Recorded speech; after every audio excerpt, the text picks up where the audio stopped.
What's going on, you guys? Back to Faisal, back at it. And in this video, we're going to be talking a little bit about if trucking is for you. I've had a lot of friends ask me the pros and the cons, what to expect when you're doing trucking, what to look out for, things to know before you get into the industry. A little bit more about what I do. I am a flatbed truck driver, so I do flatbed. I don't do reefer, and I don't do, closed, I guess you can say, closed trucks or, dry vans, intermodal. I'm strictly flatbed.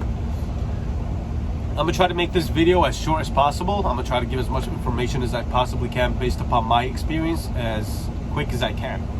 The first thing you guys gotta understand when it comes to doing trucking is I don't want to give a percentage, but I'd want to say most of the truck drivers are over the road. So what does that mean? That means that they're gonna be gone 2 weeks at a time, 2 to 3 weeks at a time, away from home, and then coming back for a couple of days and doing the same process again. So that's exactly what it means, if that makes sense. Now, things to kind of understand when it comes to that is you need to be comfortable being alone. You know what I mean? You need to be comfortable being in an environment that you're not used to. So you gotta be, you need to be comfortable not being with your friends, staying home every night. You know what I mean? You're mainly gonna be alone most of the time. You know what I mean? That's the first thing you guys gotta understand when it comes to doing trucking. That's whether that's flatbed or whether that's dry van or reefer, etc. Trucking in general, most of it's gonna be over the road. So you want to be comfortable being alone. Now, a lot of people are like, okay, so what is that? How does that work? Most of the time, if you're over the road, the company will provide you with a sleeper in your truck. Now, the places I sleep at, it's going to be either the Pilot truck stop or the Loves. TA is really good sometimes. And actually, there are Walmarts. And I love actually going to Walmarts because, again, I can buy all my groceries that I need from there, all the food that I need from there. Everything that I basically can possibly need is going to be right there at Walmart. Now, not all Walmarts offer overnight parking, so you want to go ahead and check and make sure that specific Walmart you guys are going to go to offers that. But if I don't need gas, if I don't need anything like that, most of the time I'm going to park at Walmart. You know what I mean? That's in most cases. And then the nice thing is that most truck stops are close to that Walmart. You know what I mean? They're maybe in a 5-10 mile radius, which is not bad at all. So that's the first thing. First thing is you guys got to be ready to be alone for 2 to 3 weeks at a time. You guys got to get yourself ready and comfortable for that. The next thing I want to talk about when it comes to doing trucking is, let's say it's specific. I'm going to talk specifically flatbed division. You got to be ready. You got to understand that there are going to be days where you're going to hate it. I'm going to tell you guys that right now. There are days when you guys are going to literally hate it. You guys are not going to be comfortable doing it. You guys are not going to want to do it. You guys are going to get pissed off about it. But again, you guys got to just realize that's part of life. Now, what do I mean by that? Flatbed, you guys got to pretty much do everything, such as chaining, strapping, tarping, everything to keep the load that you are going to be picking up secure. Everything, you know what I mean? So what they do is, let's say you go to a shipper, they're going to put the load onto your actual step deck or your flatbed itself.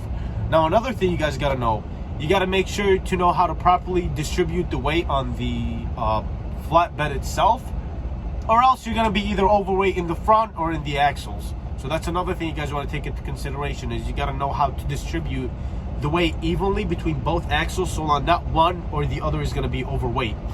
It took me a while to get to that, actually.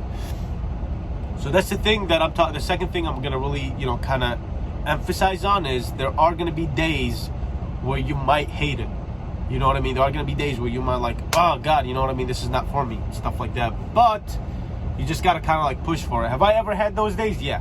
Sometimes, you know what I mean? Sometimes when I'm tarping, and tarping is pretty much the blanket that you put on the product sometimes to make sure it doesn't get wet or any debris or anything, any contaminants while you're delivering that product from point A to point B.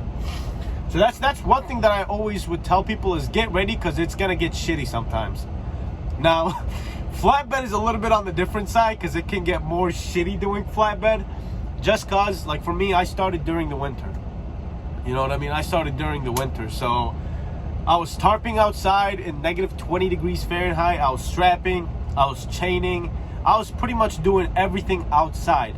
So kind of built me up to where the summer is really easy for me. You know what I mean? Because I started in the worst of the worst, in the mountains, in the winter. You know what I mean? Where it couldn't get any worse than that. You know. So that's when I started mostly, I guess you can say, if that makes sense. But I adapted to it. So again, getting back to the point, that's the second thing you guys want to take into consideration is it can get shitty. You know what I mean? It can get shitty. First is making sure you guys are comfortable being alone. 2 is you guys gotta know it's gonna get shitty. The third thing I'm gonna talk about, and this is gonna be mainly for flatbed. Or actually, no, that's gonna be the fourth thing. The third thing I'm gonna talk about is be prepared for your truck to break down. Always expect the unexpected over the road. I've had issues where, for example, my motor ended up, you know, giving me its last mile while you're at it. You know what I mean? It ended up leaking oil everywhere while I was driving. I had to stop on the side and I had to, you know, call my company, let them know what's going on. They had to tow the vehicle. And you guys can just imagine what would have happened after. You know what I mean? I had to fix it. I had to wait. So that's the third thing that it's really simple. Is just be prepared for expect the unexpected. There are times where your truck tire is going to pop. You got to wake up with your truck tires being flat. You're going to wake up with some BS. There's always going to be some BS that's going to happen. You know what I mean? You guys just got to be... You got to expect the unexpected. That's the thing that I always tell you guys. The fourth thing is, and this is going to be it's going to be mainly for flatbed. Always understand one thing. When it comes to flatbed, you guys got to be sure that you guys know how to strap and chain and properly secure and mount a load that you guys have. If this is the thing about flatbed, is the responsibility with doing flatbed is a lot more higher than dry van. Now a lot of people ask me why. Well, you still truck driving. Yeah, right, but guess what? If you guys are carrying a load and that load is not properly mounted and well secured, and that load ends up, you know, shifting or moving. I'll give you an example. 48,000 pound coils, or coils in general. I personally think that coils in general are the most dangerous things, or the most dangerous equipment, if I want to be pro about it, the most dangerous equipment to haul. And I made a video about this and I'm going to be posting it one more time. The reason why I say that is you guys got to know exactly how many chains to use, if it's chained or strapped. 99% of the time it's going to be chains. You don't want to use no straps on a coil, you know what I mean? Especially if it's weighing 20,000 to 48,000 pounds. The reason why I say it's extremely dangerous, if that coil ends up snapping any of those, let's just say if the coil ends up moving, and that coil either moves in front or behind you, 90% of the chance that coil is gonna fall out of the actual flatbed and it's gonna kill somebody. You know what I mean? At least in a dry van, it's like, okay, if the load shifts or moves, there is gonna be a door that's gonna take most of the impact in the back before it tries to fall out. You know what I mean? In flatbed, no, it's a free-for-all. Flatbed's literally free-for-all. If it falls out, it's done. Nothing is stopping it besides the cars behind you. So that's another thing, is if you guys want to consider flatbed, be ready to take full responsibility for everything that happens. A recommendation from me, I guess you can say, is take your time when doing flatbed. When you're securing a load, you want to take your time, and over securing is never a bad thing. Let's say you got a product that's 15,000 pounds. You can put 4 straps on it. Each strap is, I want to say, approximately 5,000 pounds. Holds up to 5,000 pounds, each of the strap that we have. You can use 4 straps on it. You don't have to use exactly 3 straps. Get that 4th one there just in case of, God forbid, one strap ends up being loose. There's a plan B. There's something else that's still going to be holding that product from moving. You know what I mean? So that's another thing that I want to really make you guys understand, is just take your time. And it is completely your responsibility when it comes to doing flatbed. Now, the last thing I'm going to tell you guys, and again, I'm trying to make this video as easy as possible. I'm trying to make it as short as like 10 minutes, you know what I mean? It's going to be hard, but the last thing I want to talk about is make sure you guys are focused up here as much as you guys can. When you're driving an 80-foot truck, most of the time it's an 80-foot. You got a 53-foot in the back, plus your actual, you know, truck itself equals about 80 feet, if I'm not mistaken. It might be a little bit smaller or might be a little bit shorter depending on what you're hauling or what size trailer you guys have. Make sure you guys take your time and make sure you guys be fully alert. These trucks are, I want to say, approximately with the trailer empty 33,000 pounds or 30,000, around there. Some are 25,000. Now when you guys are fully loaded and without an oversized permit or without an overweight permit either, you're maxed out at about 80,000 pounds. Now you guys want to go ahead and think about this and take consideration and, you know, use your brain that an 80,000 pound truck is not going to stop as easy as a 3,000 pound Lexus or, you know, something like that. It's going to take a lot more time. It's going to take a lot more power and a lot more of the brakes to stop those. So always keep as much distance as you guys can and always be alert as much as you guys can.